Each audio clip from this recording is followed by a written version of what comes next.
Capcom has officially announced that Resident Evil Requiem, the next mainline installment in the long-running survival horror series, will be released February 27, 2026. The game will be available on PlayStation 5, Xbox Series X and S, and PC. The announcement was made during Summer Game Fest 2025, where Capcom shared a teaser trailer and story details. Requiem will also introduce a new protagonist, Grace Ashcroft, and is set in a new location connected to the legacy of Raccoon City. It will feature both first-person and third-person gameplay, allowing you to choose between different playstyles. In addition to Requiem, Capcom is developing a separate mobile title, Resident Evil Survival Unit, with a full reveal that debuted on July 10th, 2025. That game does not yet have a confirmed release date, but is planned for iOS and Android. But with Requiem just on the horizon, we've officially entered its usual pre-launch ritual.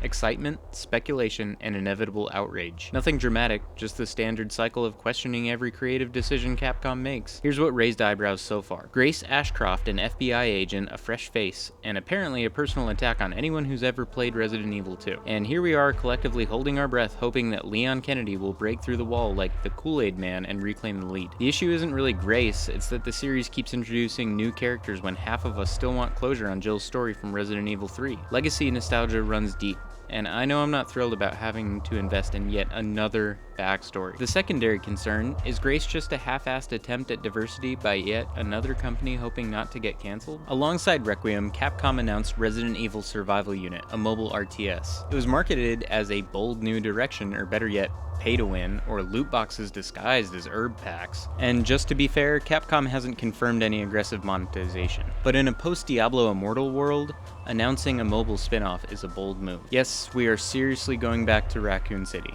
Again. It's the Resident Evil equivalent of a greatest hits album. Maybe you're happy to revisit the atmosphere, but I think most of us are wondering how many times the city can be blown up, quarantined, or eaten alive before we try literally anywhere else. There's a difference between building on a legacy and just refusing to leave the house.